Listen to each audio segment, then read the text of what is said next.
इतनी सारी बातें कह दी और मैंने वीडियो रिकॉर्डिंग ही नहीं ऑन करी। शिट, चलिए कोई बात नहीं। और कौन कौन जनता आ गई है हमारे पास ज़रा देख लें। आराध्या, मुस्कान को कनेक्ट करना है, मान्य। ठीक है जी। तो हम लोगों का recent development in Indian politics chapter हम लोग कर रहे थे। पार्ट 1 पार्ट 2 करके वो मैंने आपके लिए वीडियो डाल दी है, कृपया आप उसको देख भी लीजिएगा दोबारा। ठीक है जी। तो अब जो है हमें आगे पढ़ना है political rise of other backward class, और इसमें मंडल इम्प्लीमेंटेशन, पॉलिटिकल फॉलोअर्स वगैरह, कम्युनिज्म, सेक्युलरिज्म, डेमोक्रेसी, काफ़ी सारी चीज़ें अभी आगे पढ़ने को मिलेंगी। I will be slow only क्योंकि थोड़े से इंपॉर्टेंट है ये टॉपिक। ठीक है। तो political rise of other backward class क्या कहता है? One long term development of this period was the rise of other backward class as a political force.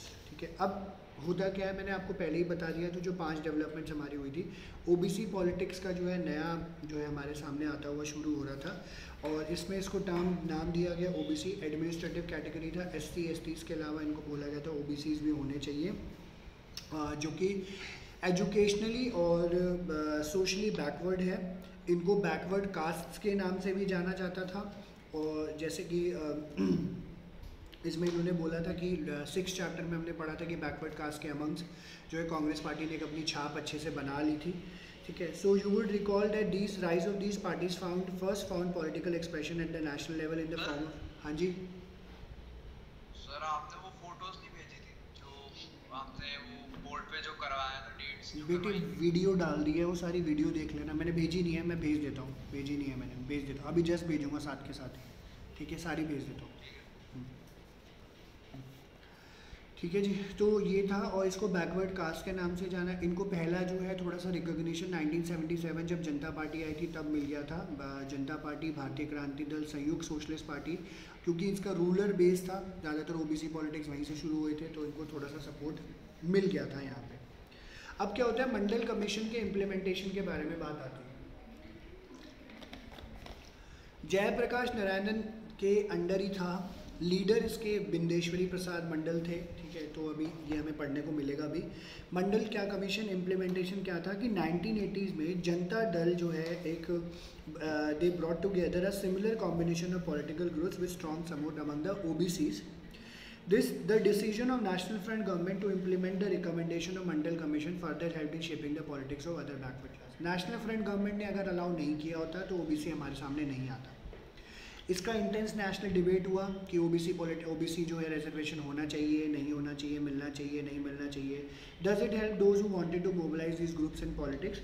This period saw the emergence of many parties that sought better opportunities for OBCs in education and employment, and also raised the question of the share of power enjoyed by the OBCs. तो यहाँ पे ये भी बात आई साथ के साथ कि एक्चुअली में इनकी जो है शेयर ऑफ पावर कितना है, ज़्यादा है, कम है, या बिल्कुल भी नहीं है। तो ये इनको एक्चुअली जानने की कोशिश करनी थी थोड़ी सी। ठीक है। ये एक दिक्कत आ रही थी इन लोगों को। तो क्योंकि पहले कहते हैं एससी एसटीज़ के लिए क्लैरिटी थी कि भाई जितने लोग हैं पॉपुलेशन में उतना शेयर इनको मिल जाएगा, इतना इनका कितना है ये जानना ज़रूरी था। तो these parties claim that since OBCs constituted large segment of Indian society, it was only democratic that OBC should get adequate representation in administration and have their due share of political power. तो कहते हैं इनकी संख्या बहुत ज़्यादा है, इसलिए जो है इनको रिकॉग्नाइज करना बहुत ज़्यादा ज़रूरी है, जिसका जो है पूरा चिट्ठा आपको नेक्स्ट पेज पे मिलेगा 182 पे। द मंडल कमीशन इम्पॉर्टेंट है, अलग से लिखने को बहुत कम आया है, बट आया है। 4 और 6 मार्कर का क्वेश्चन है। ऑब्वियसली इतना सारा लिखा हुआ है, सब नहीं लिखना होता, की पॉइंट्स हैं इसके बीच बीच के वो लिखने होते हैं। सेकंड पैराग्राफ इसमें मार्क कर लीजिए, बीपी मंडल के बारे में मार्क कर लीजिए, ये काफ़ी इंपॉर्टेंट है सेकंड पैरा, और बीपी मंडल की जो पिक्चर है। ठीक है। तो थोड़ी सी क्लैरिटी रहेगी आपको। 1122 मार्कर है सारा। तो कहते हैं रिजर्वेशन ओबीसीज के लिए सदर्न स्टेट्स में 1960s में से पहले से था, बट कहते हैं this policy was not operative in north Indian state. It was during the tenure of Janata party 1977-79, जो जनता पार्टी आई थी जयप्रकाश। इन्होंने डिमांड किया कि बैकवर्ड कास्ट जो नॉर्थ इंडिया के लिए है नेशनल लेवल पे, कि इनको रिजर्वेशन मिलना चाहिए।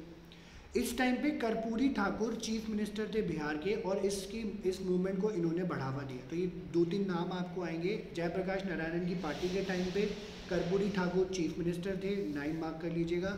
इन्होंने बोला इसकी गवर्नमेंट ने नए पॉलिसी ऑफ रिजर्वेशन ओबीसीज के लिए बिहार में इंप्लीमेंट करे। फॉलोइंग दिस सेंट्रल गवर्नमेंट ने एक कमीशन अपॉइंट कर दी in 1978 to look into and recommend ways to improve the condition of the backward class. कि भैया है कौन, ढूंढे ज़रा कहाँ से आते हैं ये लोग, किधर चले जाते हैं ये लोग, क्यों आते हैं, तो इनके बारे में पढ़ना था। तो this was the second time since independence that the government had appointed such a commission, therefore this commission was also known as second backward class commission. तो अंदर इसको अंडरलाइन कर लीजिए, बैकवर्ड क्लासेस कमीशन के नाम से इसको जाना जाता था, 1 मार्कर है। Popularly this commission is also known as Mandal commission, तो इसको अंडरलाइन कर लीजिएगा, क्योंकि चेयरपर्सन थे इसके बिंदेश्वरी प्रसाद मंडल, उनके अंडर ये शुरू हुआ था प्रोग्राम, इसलिए इसको बोला जाता था। पहला काका कालेकर कमीशन सेटअप करी गई थी, उसके बाद ये सेकंड बैकवर्ड क्लास कमीशन थी। हाँ दिशा क्या कह रहे हो, बताओ।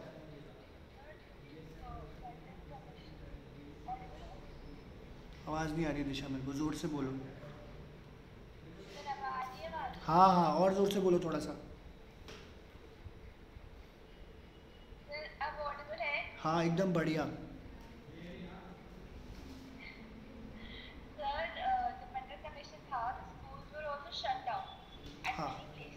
नेक्स्ट टू इमरजेंसी टाइप्स ही था, सब बंद कर दिया था, लड़ाई झगड़े काफ़ी हो गए थे, बट एक्चुअली में जो इमरजेंसी उस टाइम पे लगी थी वो नहीं था, इमरजेंसी सेक्शन। हाँ मैं भी जिंदा था 1990 में, मैं 3 साल का था, बस ये दिक्कत है, तो मुझे पता नहीं था कि हुआ क्या है। ओके तो इसके चेयरपर्सन बिंदेश्वरी प्रसाद मंडल थे, ये हुआ तो ये था, ठीक है। फिर मंडल कमीशन, अब ये इंपॉर्टेंट है second paragraph, Mandal commission was set up to investigate the extent of educational and social backwardness, तो जानने की कोशिश कर रहे थे कितने बैकवर्ड है सोशली और ये सब चीज़ें, और इसको बैकवर्ड क्लासेस के नाम से जाना गया, और इन्होंने रिकमेंडेशन भी दी कि बैकवर्डनेस ख़त्म करी जा सकती है। कमीशन ने अपनी रिकमेंडेशन दी 1980 में, तब तक जाके जनता गवर्नमेंट गिर चुकी थी। कमीशन ने एडवाइस किया बैकवर्ड क्लासेस को बैकवर्ड कास्ट की तरह भी समझा जाए, अंडरलाइन कर लीजिएगा। Since many castes other than SCs were also treated a low caste in hierarchy, the commission did a survey and found that these backward castes have very low presence in both educational and employment and public services, कि इनका कोई जो है मायना नहीं है, कोई इनकी प्रेजेंस नहीं है, इसीलिए इन्होंने बोला हमें 27% रिजर्वेशन चाहिए educational institution and government jobs में। Mandal commission also made many recommendation like land reform to improve the condition of the OBC. तो ये 27% वाला लाइन मार्क कर लीजिएगा, इनकी डिमांड थी ये, 1 और 2 मार्कर आ जाता है कि क्या इन्होंने पूछ रहे थे। फिर कहते हैं अगस्त 1990 में नेशनल फ्रंट गवर्नमेंट ने डिसाइड किया to implement one of the recommendation of Mandal commission pertaining to reservation for OBC in jobs in the central government and its undertaking. तो उन्होंने बोल दिया अब रास्ता क्लियर है, हम रिजर्वेशन दे रहे हैं। इसकी वजह से वायलेंट प्रोटेस्ट मारधाड़ शुरू हो गई नॉर्थ इंडिया में। The decision was also challenge in the supreme court and came to be known as Indira Sahni case, ठीक है, तो उसको मार्क कर लीजिए क्योंकि इसके after the name of one of the petitioners. And in November 1992, the Supreme Court gave a ruling upholding the decision of the government. There were some differences among political parties about the manner of implementation, but now the policy of reservation for OBCs have support all the major political parties of the country. सब लोग जो हैं आज के time पे, in fact उसी time से जो है OBC पॉलिटिक्स को सपोर्ट करते हैं, और आपके आसपास ही होते हैं लोग अदर बैकवर्ड कास्ट की, कोई ऐसा नहीं है, अच्छे खासे दिखते हैं, पैसा भी है लोगों के पास, काम में भी है, जॉब में भी लगे हुए हैं। जिन लोगों की फैमिली में पेरेंट जो है गवर्नमेंट जॉब्स में, वो उनसे पूछ सकते हैं, उनके जो है इंस्टीट्यूशंस वगैरह में काफ़ी लोग ऐसे पाए जाते हैं, ठीक है, विलुप्त तो नहीं हुए हैं ये प्राणी, पाए जाते हैं बिल्कुल, ठीक है। तो ये पूरा मंडल कमीशन था, कहाँ से शुरू हुआ, कुछ की पॉइंट्स हैं, किसके अंडर था, कुछ की पॉइंट्स हैं, बिंदेश्वरी प्रसाद मंडल की पॉइंट्स हैं, और रिजर्वेशन की क्या डिमांड करी वो, और बाकी सारी चीज़ें जो नीचे दी हुई हैं।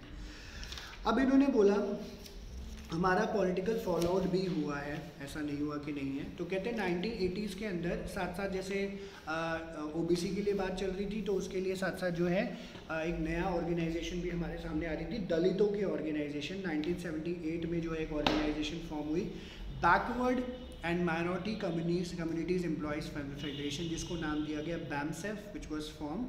This organization was not an ordinary trade union. It took a strong position in favor of political party to the Bahujan, SC, ST and OBCs. ये मार्क करिए, 1 मार्कर है। बहुजन कौन थे? SC, STs and OBCs। किसने मुद्दा उठाया था? The BAMSEF ने, Backward and Minority Communities Employees Federation, ठीक है। तो it was out of this that the subsequent Dalit Shoshit Samaj Sangharsh Samiti and later Bahujan Samaj party emerge under the leadership of Kanshi Ram, ठीक है। कांशीराम के नक्शे कदम पर चलती है हमारी मायावती, हाथी घोड़ा पाल की, जय कन्हैया लाल की। ठीक है। मायावती जो है दलित की बेटी, दलित हूँ मैं, दलित की बेटी हूँ मैं, दलित हूँ, दलित की बेटी हूँ, यही करती रहती है और कांशीराम को जो है अपना आइडल मानती है। इन्होंने ही अपना शुरू करा था बहुजन समाज पार्टी और दो बार तो ये पार्टी यूपी में आ चुकी है ऑलरेडी और लोग ऑब्वियसली सारी पार्टियों के बारे में बोलते हैं तो ये भी कोई पीछे नहीं है। तो बीएसपी जो एक छोटी पार्टी थी supported by Dalit voters in Punjab, Haryana, Uttar Pradesh, but in 1989-1991 election it achieved a breakthrough in Uttar Pradesh. This was the first time in independent India that a political party supported mainly by the Dalit voters had achieved this kind of political success. तो आप imagine कर सकते हो UP already जो है एक ऐसा क्षेत्र है, उत्तर प्रदेश, उल्टा प्रदेश हमारा, जहाँ पे सबसे ज़्यादा पॉपुलेशन है पूरे इंडिया की, पूरे इंडिया की सबसे ज़्यादा पॉपुलेशन है, हाँ एक्चुअली, ठीक है। और वहाँ पे हाँ, और वहाँ पे सबसे ज़्यादा दलित वोटर्स आप ओवरऑल भी वैसे भी तो, और वो जीते भी। So in fact BSP under Kanshiram leadership was envisage as an organization based on pragmatic politics. इन्होंने बोला प्रैक्टिकल पॉलिटिक्स के ऊपर बात करो। It derive confidence from the fact that the Bahujan, SC, ST, OBCs or religious minority constituted a majority of the population and were formidable political force on the strength of their numbers. Since then, the BSP has emerged a major political player in the state and has been in government on more than one occasions. Its strongest support still comes from Dalit voters, but it has expanded its support now to various other social groups. In many parts of India, Dalit politics and OBC politics have developed independently and often in competition with each other. तो ये parallelly चला है क्योंकि एक मुद्दा आ रहा था सामने तो लोग बहती गंगा में थोड़ा सा हाथ धोने के लिए आ गए, तो इन्होंने साथ के साथ ये वाला मुद्दा भी रेस कर दिया। तो अब ये याद रखिएगा, कांशीराम की पिक्चर दी हुई है, मार्क कर लीजिए। कांशीराम ने बहुजन समाज पार्टी का जो है इनिशिएशन किया था, शुरुआत करी थी, और दलित शोषित समाज संघर्ष समिति इसके साथ लेटर ऑन मर्ज कर गई थी, इसी से निकल के बनी है, तो इस तरीके से हुआ था। ठीक है जी, तो ये आपका पॉलिटिकल फॉलोआउट भी खत्म होता है। तो मेजर एक पोर्शन आपका काफ़ी चीज़ों का ख़त्म हो जाता है। अब जो है नई नवीली चीज़ें हमारे सामने आती हैं, वो है communalism, secularism, democracy, Ayodhya dispute, demolition, Gujarat right, ये सब चीज़ों के बारे में भी हमें पढ़ने को मिलेगा। ठीक है, तो अब ये मुद्दे क्यों आते हैं? क्योंकि बीजेपी आती है। कम्युनलिज्म क्या है? आई होप आप लोगों को पता हो, नहीं पता होगा तो हम बात करते हैं। सेक्युलरिज्म क्या है आपको पता होना चाहिए, डेमोक्रेसी क्या है आपको पता होना चाहिए। कम्युनलिज्म बेसिकली अगर इसकी डेफिनेशन की हम लोग बात करते हैं तो ये एक मतलब ऐसी आइडेंटिटी है, वैसे वर्ड जो है कम्युनल से निकला है, तो इट इज़ अबाउट कलेक्टिविटी और ग्रुप। कम्युनलिज्म एक एक्सट्रीमिस्ट पॉलिटिकल आइडेंटिटी होती है बेस्ड ऑन रिलीजन। ठीक है, extreme political identity based on religion. तो जैसे हम बीजेपी आपको क्या करती है, बीजेपी हिंदुत्व हिंदुत्व हिंदुत्व करती रहती है। ठीक है, तो वो ज़्यादातर क्या आइडियोलॉजी प्रोपोगेट कर रही है, हिंदुत्व है, कम्युनल हो रखे हैं। ठीक है, और किसी को जैसे मना कर रहा है, यूपी में देख रहे हैं आप कितने चेंजेस आपको देखने को मिल रहे हैं। अब हमारी कंट्री में कम्युनलिज्म भी एक तरीके का देखने को मिला, सेक्युलरिज्म भी है, क्योंकि यहाँ पे क्या है, you are free to practice any religion, आप सारी रिस्पेक्ट करते हो रिलीजन की। आप जैसे क्या है, मैं बीइंग अ हिंदू, मैं बुद्धिज़्म भी प्रैक्टिस करता हूँ, तो Buddhism is a separate part of religion, तो सेक्युलर है, कोई मुझे आगे कोई कहता नहीं है, कोई भी नहीं कह सकता, कोई क्वेश्चन भी करता है ये क्यों कर रहे हो, क्या कर रहे हो, क्यों मीटिंग अटेंड कर रहे हो, क्यों इनकी पूजा कर रहे हो। और हम डेमोक्रेसी, क्योंकि कॉन्स्टिट्यूशन में ऑलरेडी ये मेंशन था, डेमोक्रेटिक रहे तो सब चीज़ें चलती रही। ठीक है, तो ये लॉन्ग टर्म डेवलपमेंट था और ये politics based on religious identity था, leading to a debate about secularism and democracy. और हमने जैसे चैप्टर 6 में पढ़ा था, इमरजेंसी के बाद Bharatiya Jan Sangh had emerge into Janata party after the fall of Janata party and its breakup, the supporters of Jan Sangh from the Bharatiya Janata party. तो भारतीय जनसंघ वाले जो है वहाँ से निकल के भारतीय जनता पार्टी बनी 1980 में। इनिशियली इनका जो एजेंडा था वो था, इन्होंने गांधीयन सोशलिज्म को अडॉप्ट कर रखा था, बट उनको इतना ज़्यादा सक्सेस नहीं मिला 80 और 84 में। 1986 के बाद इन भाई साहब ने, बीजेपी वाले भाई साहब ने क्या किया, अपने हिंदू नेशनलिस्ट एलिमेंट को आइडियोलॉजी बना लिया और बोला कि अब जो मुद्दा है हमारा वो है हिंदुत्व का मुद्दा, और सारे हिंदूज़ को मोबिलाइज करना शुरू कर दिया। क्योंकि पॉलिटिक्स है भैया, इनको स्ट्रैटेजी चाहिए, सिंपल सी बात है। तो रास्ता क्या अपनाएंगे, उन्होंने बोला चलो बढ़िया भाई, हिंदूज़ को जो है मोबिलाइज करना शुरू किया। तब से लोग बड़े एक्सट्रीम हो रखे हैं, और इनफैक्ट अभी पिछले जब से मोदी सरकार आई है, आप काफ़ी सारी चीज़ें आप देखने को आपको मिल रही होगी। क्या है हिंदुत्व, मार्क कर लीजिए। Hindutva literally means Hinduness and was defined by originator V.D. Savarkar as the basis of Indian in his language, Hindu as a nationhood. It basically meant that to the members of Indian nation, कि अगर आपको भारत देश का member बनना है, everyone must not only accept India as their fatherland, that is पितृभू, आपका जो है पितृभूमि यही है, but also their holy land, that is पुण्यभू। ठीक है, मरना धरना करना सब यहीं करना है आपको।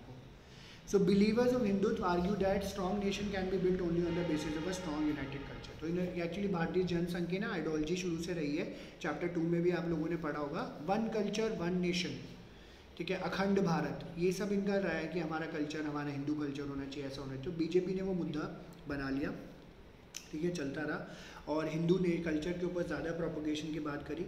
दो डेवलपमेंट 1986 के आसपास हुए which became central to the politics of BJP as a Hindutva party, और ये मुद्दा भी लेटेस्ट में क्लियर हुआ है, आई होप आप लोगों को याद भी हो। The first was the Shah Bano case in 1985. In this case, a 62-year-old divorced Muslim woman had filed a case for maintenance from her former husband. और एक्चुअली में मुस्लिम कम्युनिटी में जो है मेंटेनेंस का कोई हिसाब किताब नहीं होता, ऑलरेडी डिसाइड होता है, उतना मिलता है, ख़त्म हो जाता है, मेंटेनेंस का कोई नहीं होता, क्योंकि मुस्लिम लॉ के अंदर क्योंकि हमारा मुस्लिम मैरिज एक्ट जो है डिफरेंट है, हिंदू मैरिज एक्ट डिफरेंट है, ठीक है। तो supreme court ruled in our favour, orthodox Muslim saw the supreme court order as a interference in Muslim personal. जब सुप्रीम कोर्ट ने फेवर कर दिया तो ऑर्थोडॉक्स मुस्लिम कम्युनिटी ने बोला कि हमारे मामले में आप क्यों दखल अंदाजी कर रहे हो। On the demand of some Muslim leaders, government ने Muslim women protection of right divorce act 1986 बनाया that nullify the supreme Court judgement, उसको हटा दिया गया। This action of the government was oppose by many women organisation, many Muslim groups and most of the intellectuals. The BJP criticized this action of the Congress government as an unnecessary concession and appeasement of the minority community, ठीक है। तो आप जो इसका फ़ायदा ले रहे हो, क्योंकि ना ये शाहबानो केस कांग्रेस के टाइम पे इमर्ज हुआ था, कांग्रेस ने इसके लिए कुछ नहीं किया। अभी जो ट्रिपल तलाक का मामला ख़त्म हुआ है, ठीक है, ये तब से चला आ रहा था। ट्रिपल तलाक क्या था, तलाक तलाक तलाक बोला और तलाक हो गया। आप नींद में बोल दिया, आप शराब पी के बोल दिया, तलाक हो गया। तो उससे क्या हो रहा था ना, ये प्रॉब्लम विमेन को क्या हो रही थी कि ना हमारी कोई आइडेंटिटी नहीं है, एम्पावरमेंट नहीं है, कोई भी आएगा मुंह पे तलाक बोल के चला जाएगा।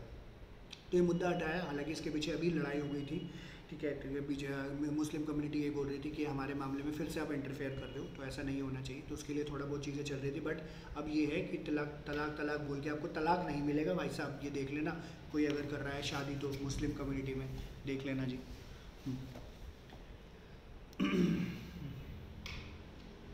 ओके, फिर ये चीज़ हुई। तो अब जो है ये जो छोटा सा केस था, इसमें से खैर कुछ इतना ज़्यादा आता नहीं है।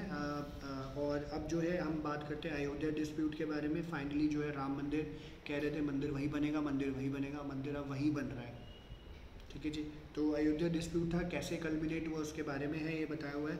सेकेंड डेवलपमेंट हम लोगों ने देखा which was the order by the Faizabad district court in February 1986।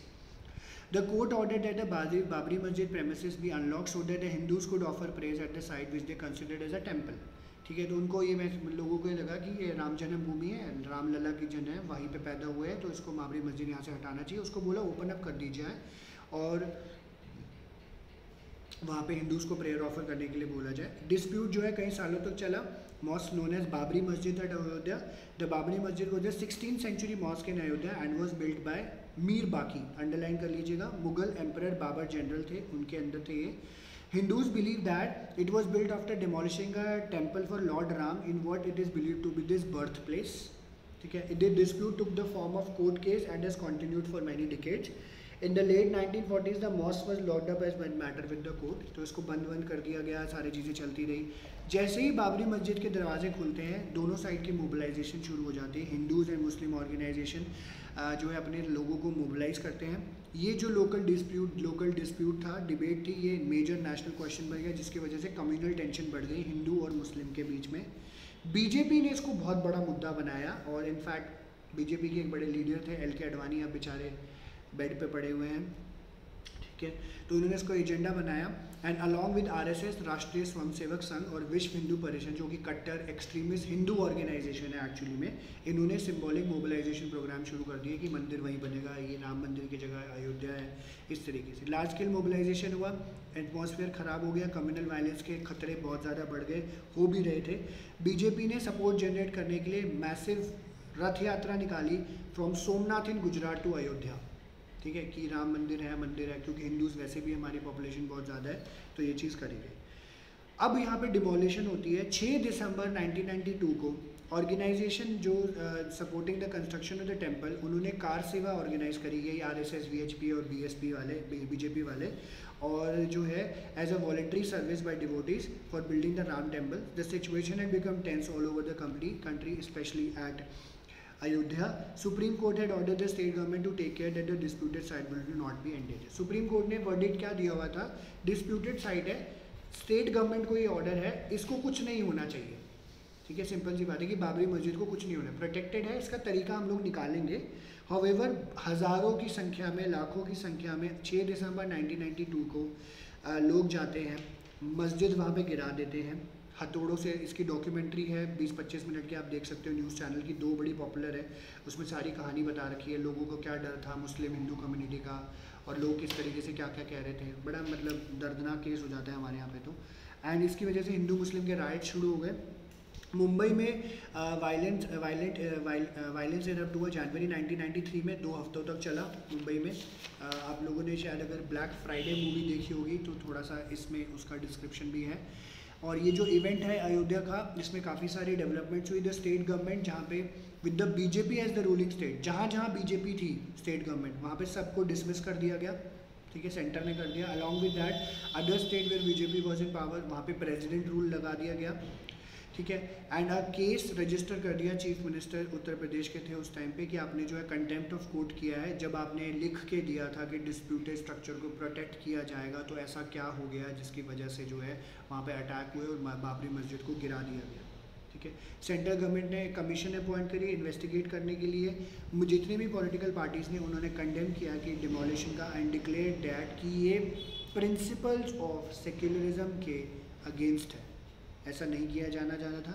इसकी वजह से हमारी कंट्री में फिर दोबारा एक क्वेश्चन आया कि हम सेक्युलर है कि नहीं है, क्या हम रिलीजियस माइनॉरिटीज़ मेजॉरिटीज़ के ऊपर जो है भेदभाव कर रहे हैं, उनको प्रोटेक्शन देंगे कि नहीं देंगे, इक्वल प्रोटेक्शन होगी कि नहीं होगी, या सिटीजनशिप को लेकर और बदलाव आएगा, ये सब चीज़ें हुई।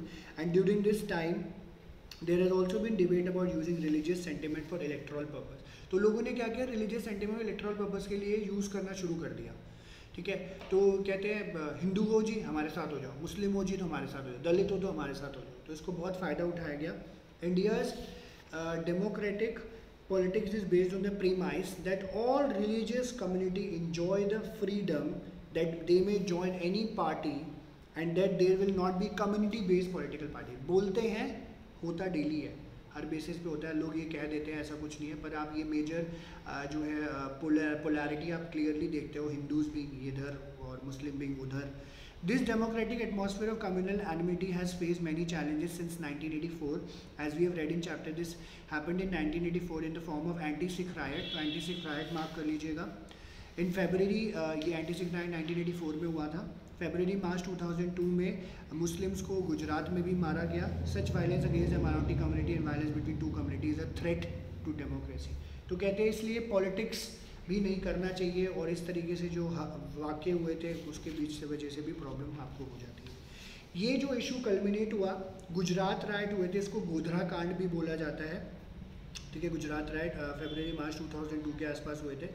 कार सेवक जो थे, जिसका डिस्क्रिप्शन अभी पीछे आया था, तो कार सेवक जो है अयोध्या से वापस गुजरात की तरफ आ रहे थे, एंड बीइंग सेंस दैट वहाँ पे क्या हुआ, ट्रेन की बोगियों में आग लगा दी गई, काफ़ी लोग मारे गए थे और हिंदूज थे सारे। तो उस पर ऐसा बोल दिया गया कि मुस्लिमों ने मारा है, बट पीछे करने वाले जैसे जो ऑब्वियसली काफ़ी सारे क्रिटिक्स पीछे बैठे होते हैं, और चाहे वो कांग्रेस है बीजेपी के लिए, अमित शाह और नरेंद्र मोदी के लिए बोला जाता था, इन लोगों ने ज़बरदस्ती जानबूझ के करवाया था ये, ठीक है, क्योंकि उस टाइम पे बीजेपी की वहाँ पे गवर्नमेंट थी, तो मोबिलाइज़ करने के लिए कि, और इसकी वजह से मुस्लिमों को काफ़ी जगह मारा गया, ठीक है। तो शुरू से ऐसा चलता रहा, पॉलिटिक्स से भी चलता रहता है। तो फरवरी मार्च 2002 की बात है, लार्ज स्केल वायलेंस गुजरात में हुआ। Immediate provocation of this violence is that took place station called Godhra. A bogie of train that was returning from Ayodhya was full of car saving was set on fire. 57 people died in fire. Suspecting the hand of the Muslim in setting fire to the bogie, large scale violence against Muslims began in many parts of the Gujarat from the next day. This violence continued for almost a whole month. Nearly 1100 Muslims were killed. National Human Rights Commission criticized the Gujarat government role in failing to control violence, providing relief to the victims and prosecute the perpetrators of the violence. इन्होंने कुछ नहीं किया, जो जैसा चल रहा था इन्होंने चलने दिया, सारा मामला उसमें ख़राब हो गया। इलेक्शन कमीशन ने ऑर्डर किया कि इलेक्शन जो असेंबली इलेक्शन उसको पोस्टपोन कर दिया जाए।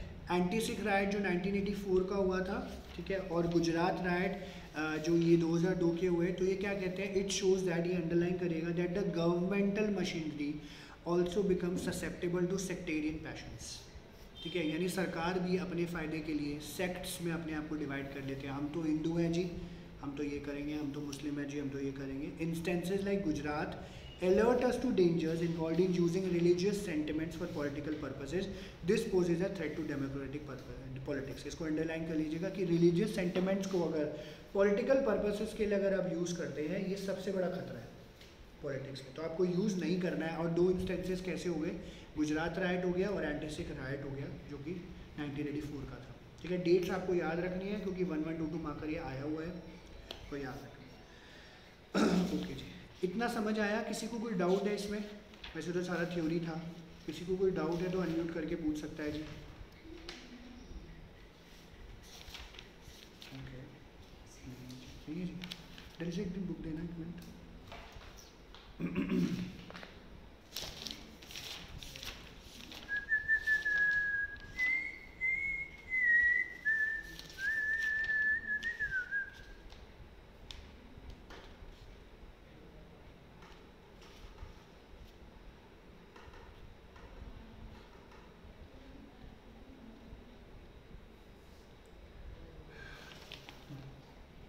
एक मिनट, ये पकड़ ले। ओके ठीक है जी, तो ये पोर्शन ख़त्म हुआ और एक छोटा सा लास्ट टॉपिक हमारा बचा है, एमर्जेंस ऑफ न्यू कंसेंसस। इसमें से आता कुछ इतना ज़्यादा नहीं है, आप देख सकते हो चेंजिंग परफॉर्मेंस के बारे में बात करी गई है 1984 से लेकर 2004 तक। तो ये बोल रहे हैं 84 से लेकर 2004 तक जो एक पार्टी ने हमेशा से प्रोग्रेस किया है वो है बीजेपी, जो कि रेड कलर से है। कांग्रेस जो 415 सीटें जीती थी वो डिक्लाइन होती चली गई, इसका शेयर डिक्लाइन हो रहा है। तो आप इसका ग्राफिकल पॉलीगन भी देख सकते हो नीचे, कांग्रेस का शेयर डिक्लाइन हो रहा है, बीजेपी का शेयर बढ़ रहा है। ठीक है, और इस टाइम पे आप देख रहे हो तो किस तरीके से काम चल भी रहा है हमारे सामने। ठीक है, तो इसमें से ये नीचे बुलेट्स दिए हुए थे, उसका एक्सप्लेनेशन है, आता कुछ नहीं, आपको रीड करना है ये इम्पोर्टेंटली। पेंसिल दे दो,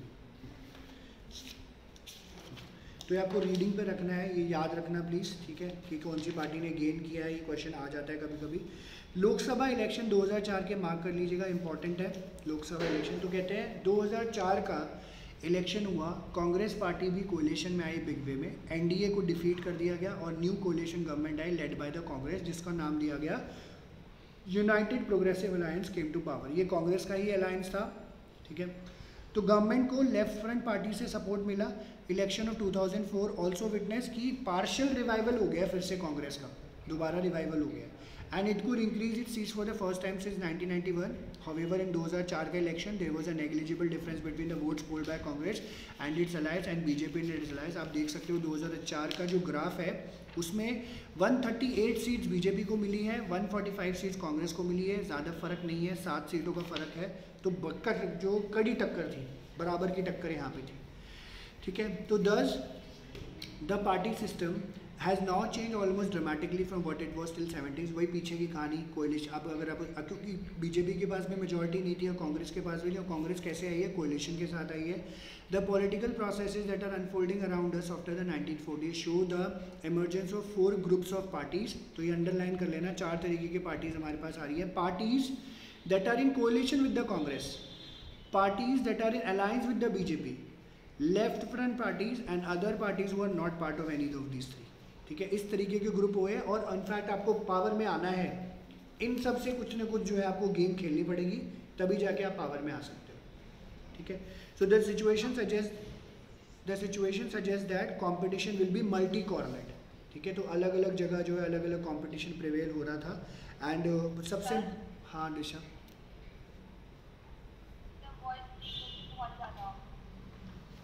अच्छा कोई नहीं, दोबारा बोल देता हूँ। तो पॉलिटिकल प्रोसेस यहाँ पे चेंज हो रहा था। नई पार्टीज़ जैसे इनको देखने को मिली थी, पार्टीज़ जो कोलिशन में है कांग्रेस के साथ, पार्टीज़ जो अलायंस में है बीजेपी के साथ, लेफ्ट फ्रंट पार्टीज़ हैं, और इन्होंने बोला और एक पार्टी थी जो किसी के साथ भी नहीं थी। तो अलग अलग तरीके, और इनफैक्ट हाँ मतलब नाम नहीं बताए इनके, बट यही बता रखा है इन आपको अब ऑब्वियसली पावर में आना है तो इन सब के साथ डिस्कस करके ही आओगे या किसी के साथ मैच करके आओगे। और ये सबसे इम्पॉर्टेंट बात यहाँ पे ये है कि पॉलिटिकल आइडियोलॉजी सबकी डिफरेंट थी। ठीक है, तो मिलजुल के आपको कोऑपरेट करके काम करना है तो पार्टी आपकी टिकी रहेगी, वरना नहीं टिकेगी। ठीक है, तो आप इस पर इनफैक्ट आप देख सकते हो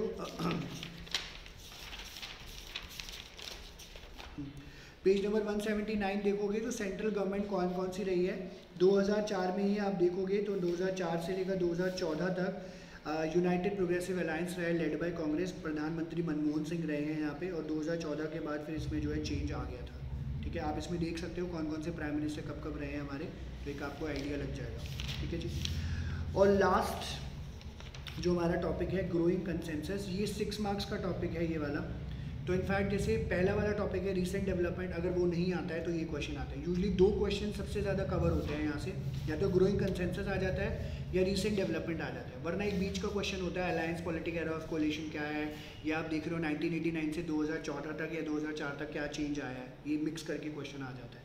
ठीक है, वरना ये 2 क्वेश्चन हिट क्वेश्चन है, सबसे ज़्यादा बार इसमें से यही आया है, पहले तो आप यही करना। ठीक है, अब ग्रोइंग कंसेंसस ये क्या कह रहा है, तो या तो ये ग्रोइंग कंसेंसस के नाम से आएगा या लिखा हुआ है broad agreement has emerge among most parties, या फिर इन्होंने बोला in the mist of severe competition many conflict consensus appear to be have emerge, तो ये कंसेंसस लिखा हुआ आएगा, कीवर्ड कंसेंसस है, तो ये पॉइंट्स आपके दिए हुए हैं, यही लिखने हैं आपको। पहला अग्रीमेंट और न्यू इकोनॉमिक पॉलिसीज, तो हमने डेवलपमेंट पढ़ी थी, उसमें न्यू इकोनॉमिक पॉलिसीज़ के बारे में बताया था। New economic policy LPG structural readjustment programme Rajiv Gandhi के अंदर prime finance minister Manmohan Singh होते थे, उन्होंने इंप्लीमेंट किया हुआ था, और मोस्ट ऑफ द जितनी भी पॉलिटिकल पार्टीज थी इनको जो है सपोर्ट किया गया।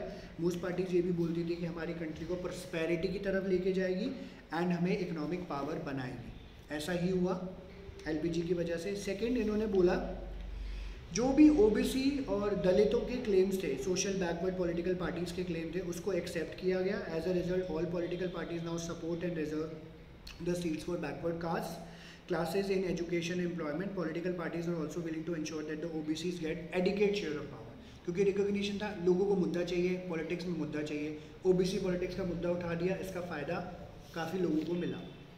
थर्ड, इन्होंने बोला स्टेट लेवल पार्टीज़ का बड़ा इंपॉर्टेंट रोल अब हमारे सामने आ रहा है। तो जैसे मैंने आपको बताया था स्टेट लेवल, यानी इसको आगे लिख लेना, इसको रीजनल लेवल पार्टीज़ भी बोला जाता है, और इसका बड़ा इंपॉर्टेंट रोल था। आम आदमी पार्टी है, ठीक है, और डीएमके था, एआईडीएमके, सीपीआई, मैंने आपको एग्जांपल बताए थे। इससे कंट्री की गवर्नेंस का जो है हमें बड़ा हेल्प होता है। The distinction between state level national level parties fast becoming less important as we saw in this chapter. State level parties are sharing at the national level and have played a central role in country's political last 20 year or so. अभी ये 2019 का election था, उससे पहले state election हुए थे, कांग्रेस ने कोalition के साथ गवर्नमेंट फॉर्म करी थी साउथ इंडिया में। ठीक है, तो अब कांग्रेस एक मेजर बड़ी पार्टी है, वहाँ की लोकल जो है पार्टीज़ हैं, तो भैया बिना तो हमसे पूछ के तो आप काम ही नहीं कर सकते। एक्चुअली वहाँ पे लोकल पार्टीज़ को इसलिए भी सपोर्ट मिलता था क्योंकि उनके लोग थे, उनके लोग उनसे एक सेंस ऑफ फीलिंग रहती है कि हम ये समझ सकते हैं हमारी, पर पॉलिटिक्स में कौन ही किसको समझता है। ठीक है, बट रीजनल लेवल पार्टीज़ या स्टेट लेवल का बड़ा इंपॉर्टेंट रोल रहा। एंड फोर्थ, इन्होंने प्रैक्टिकल कंसिडरेशंस के ऊपर फोकस किया है, आइडियोलॉजिकल पॉलिटिकल अलायंस के ऊपर नहीं, without ideological agreement. Coalition politics has shifted the focus of political parties from ideological difference to power sharing arrangement. तो ये बड़ा इंपॉर्टेंट पॉइंट है। आइडियोलॉजी अलायंस कोलिशन एक अलग बात है, ठीक है, सबको क्या चाहिए, पावर, सबको क्या चाहिए, पावर, सिंपल सी बात है। अब मैं बोल रहा हूँ कि मुझे अपने क्लास का एक मॉनिटर बनाना है, क्लास का मॉनिटर कैसे बनाऊंगा, जिसके 95% आएंगे। ठीक है, अब एक बंदे के आगे 80%, उसने तो क्लास टॉप कर ली, उसके आसपास कोई नहीं है, अब उसको तो मैं मॉनिटर नहीं बना सकता। ठीक है, 95 का मैंने क्राइटेरिया बोला था, अब बाकी 15%, तो भैया वो चूज़ करे। ठीक है, तो मेन बात है पावर में आना है। तो उसने बोला सर मैं एक काम करता हूँ या करती हूँ, मैं इस बंदे को साथ में अपने मॉनिटर बना लेती हूँ, टोटल हो जाएगा, तो हम काम कर लेते हैं। यहीं पे ये भी बात होती है कि अल्टीमेटली कंसिडरेशन था पावर का, सबको पावर में आना था। आइडियोलॉजी कोलिशन अलायंस तो भाड़ में जाए, सब लोगों को पावर की चिंता थी। And the most parties of NDA, तो कहते हैं एनडीए हिंदुत्व की आइडियोलॉजी को मानती भी नहीं थी, येट वो लोग साथ थे and they remained in power for full term. In fact अभी भी हुआ था जब ये एनआरसी कैंप लगा था, ठीक है, और जम्मू कश्मीर के मुद्दे में भी जो है जहाँ काफ़ी सारे जो कैबिनेट मिनिस्टर थे उन्होंने अपना सपोर्ट वापस लेने के लिए बोल दिया था कि हम सपोर्ट नहीं करते हैं, गलत है, उसके बाद भी लोग साथ हैं। ठीक है, तो ये देखने को मिला, क्यों, पावर, कि अभी कैबिनेट और पावर छोड़ के चले जाओगे तो कहाँ जाओगे भैया, तो मुझे छोड़ के जो तुम जाओगे बड़ा पछताओगे, तो आपको नहीं जाना भाई, पावर मिलेगी। ठीक है, तो इन 4 कंसेंसस पे ये भी एक तरीके के डेवलपमेंट्स हैं, ये 4 कंसेंसस पे लोग अग्री किए हुए। First, the new economic policy. Second, acceptance of political social claims of OBCs and Dalits. Third, role of regional parties. Fourth, pragmatic consideration, ये सब भाड़ में गई, जो है पावर शेयरिंग अरेंजमेंट्स के ऊपर इन्होंने बात यहाँ पे करी है। तो कहते हैं ये सारे मोमेंटस चेंजेस हैं, आने वाले ज़माने में ये काफ़ी ज़्यादा चेंजेस लेके आने वाले थे। लोग ये कह रहे थे क्योंकि बुक पुरानी लिखी हुई है। And we started this study of politics in India with the discussion of how the Congress emerges a dominant party. From that situation we have now arrived at a more competitive politics, but politics that is based on certain implicit agreement among the main political actors. Thus, even as political parties act within the sphere of this consensus, popular movement and organization are simultaneously identifying new forms, visions and pathways of development. तो कह रहे हैं parties तो अपनी जगह है, movement छिड़े जा रही हैं, लोगों के हिसाब से काम हुए जा रहे हैं, लोग ये काम कर रहे हैं तो इस हिसाब से चल रही हैं चीज़ें. तो नई नई चीज़ें हमारे सामने आ रही है, गरीबी, displacement, minimum wages, livelihood, social security, ये सब पॉलिटिकल एजेंडा बन चुका है by people's movement, reminding the state of its responsibility. Similarly, issues of justice and democracy are being voiced by the peoples in terms of class, caste, gender, religion, and we cannot predict the future of democracy. All we know that democratic politics is here to stay in India, and it will unfold through a continuous churning of some of the factors mentioned in this chapter. तो obviously हम 2020 में हैं और ये सब चीज़ें already हो चुकी हैं और हो भी रही हैं, ठीक है. तो इसमें थोड़ा सा आपको जो है नयापन आपको देखने को मिलेगा. एंड आपके बुक में एक 193 पे पेज भी दिया हुआ है, 2018 के इलेक्शंस का पेज होएगा. अगर नहीं है तो 2018 के इलेक्शन का ये मैं पेज आपको अभी भेज देता हूँ, नया है. जो पार्टी की पोजीशन है, बीजेपी सबसे हाईएस्ट है 268, कांग्रेस 45, AIDM की 37, AITC 34, Biju Janata Dal 19, Shiv Sena 18, Telugu Desam party 15, TRS 10, CPI 9, ये सब डिस्क्रिप्शन इन्होंने यहाँ पे दिया हुआ है. तो ये आपको सिर्फ लर्न करने के पॉइंट ऑफ व्यू से ही करना है, 2-3 पार्टीज़ का, बाकी सारा नहीं करना है. इसकी पिक्चर मैं अभी आपको भेज देता हूँ, ठीक है. तो ये आपका चैप्टर था. यहाँ पे किसी को कोई डाउट है तो पहले वो डाउट ले लीजिए, फिर मैं बताता हूँ आगे. किसी का कोई डाउट है? पहले गुड, नो डाउट्स, क्या बात है, मज़ा आ गया भाई साहब. ये जो मैं मज़ा हूँ पूरे बैच को देना चाहता हूँ कि किसी को कोई डाउट ही नहीं रहे, सब इंटेलिजेंट बच्चे रहे हमारे. Good, nice, I like it. Anyway, so fortunately and unfortunately also हमारा सिलेबस ख़त्म हो गया पॉल साइंस का. हाँ, मतलब वैसे ख़त्म हो गया, बट एक आध चीज़ें बीच में बची हुई हैं that we have to do. और हमारे जो है एक एक्स्ट्रा सप्लीमेंट भी आया हुआ था, वो भी हमें करना है. थोड़ी थोड़ी चीज़ें रह गई है, उसके ऊपर हम लोग बाद में बात करेंगे. तो वैसे हमारा काम हो गया, बट नए बच्चे प्लीज़ डोंट वरी, ठीक है. हम मेरे सिलेबस मैंने ख़त्म कराया उन बच्चों के लिए जो एक्चुअली में शुरू से पढ़ रहे थे. ये सब रिपीट होएगा, ठीक है. सेकंड बुक लोग आप लोगों ने साथ में करी है, and in fact second book onward जो है वीडियोस भी पूरी बनी हैं, तो वो सब अपलोडेड हैं सारी की सारी. रिवीजन के लिए तो वही चलता रहेगा. हम फर्स्ट बुक की रिवीजन करेंगे, इसके बारे में मेरा एक सेशन चलता है ऑल डे पॉल डे, ठीक है. तो वो ऑल डे पॉल डे जो है हम उसके बारे में बात करेंगे. कब करेंगे उसके बाद हम उसके बारे में भी बाद में बात करेंगे. फ़िलहाल के लिए मैं आपसे अलविदा लेना चाहता हूँ. Thank you very much, thank you for your time, patience. Bye bye, take care and see you soon. Bye bye bye bye bye bye bye bye bye bye. Thank you, bye bye. Thank you.